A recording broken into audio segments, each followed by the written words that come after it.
नमस्कार दर्शक बंधु, चिन्नूस किचन में आपण मानक पुणी थे स्वागत। आज आपण मान बहुत सहज और सुंदर रेसिपी बनई। रेसिपीटी हूँ लाउ बुटर तरकारी। यही रेसिपीटी को बहुत कम समय बनई पारे। तेज चलते रेसिपीटी को स्टार्ट करवा।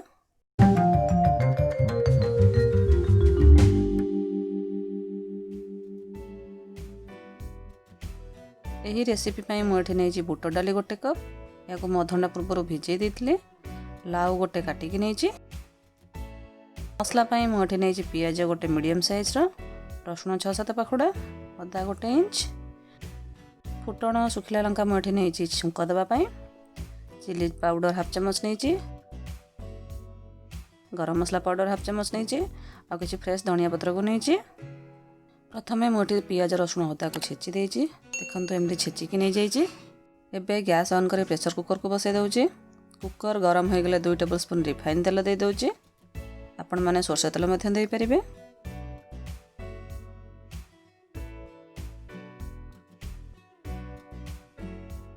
तेल गरम हो गले हाफ स्पून चीनी दे दौचे। एठी मु फ्लेवर आ कलर पई देइचे। आपण माने चाहिले स्किप मध्य करि परिबे।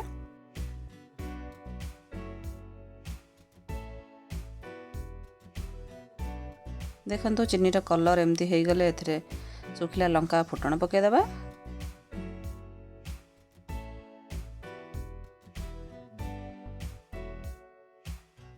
एबे एथिरे चिली पाउडर को पकई दउची।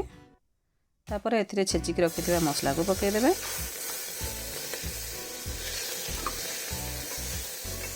अल्प लूण देकी मसला को भल भाबे कसिबा।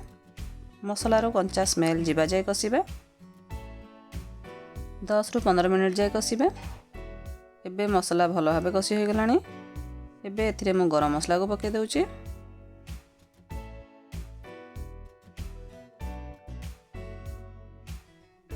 एबे भल भाबरे सब को मिसई देबा। तापर एथिरे बुट डाली को पकई टिके गोळई देबा।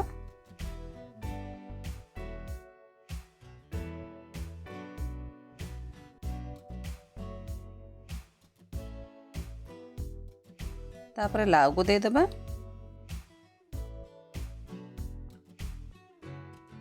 एबे एथिरे हाफ स्पून हळदी गुंड पकई देबा और स्वाद अनुसार लूण दे देबा।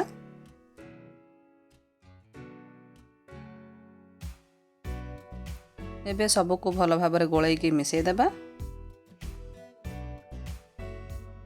एथिरे मु फुटैथिबा सुखिला लंका को काढी देउची काना बहुत राग होई जिवो। एबे सब को टिके कसियबा पई छाड़ देबा। 5 ରୁ 10 मिनिट कसियबा पई छाड़ देबा। देखंतु एबे सब कसी हो गलानी। एबे एथिरे मु 1.5 कप पानी दे दउजे। बुट डाली गोटे कप नहीं से मु 1.5 कप पानी देली। आपण माने आपण मान हिसाब रे देबे। एबे एथिरे फ्रेश धनिया पत्र को पकई दउजे।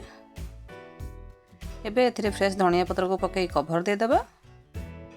गैस रो फ्लेम को मीडियम रे रखी 3टी हुइसिल दे देबा। एबे गैस को बंद करी ठंडा हवा पई छाड़ी देबा। देखंतु एबे हमर लाउ बुट तरकारी पूरा रेडी हो जाइए। आ केते सुंदर मध्य देखा जाउची। आपण एहा को भात रोटी और परोटा संगे मध्य खाई परिबे। एही रेसिपीटी को घरे ट्राई करंतु और वीडियोटी केमिति लागिला कमेंट रे निश्चिंत जणांतु। वीडियोटी भलो लागिथिले वीडियो को लाइक शेयर और चैनल को सब्सक्राइब करंतु। एही रेसिपीटी रो इंग्रेडिएंट्स आपण डिस्क्रिप्शन बॉक्स में मध्य पाई परिबे। वीडियोटी शेष पर्यंत देखिथिबारु धन्यवाद।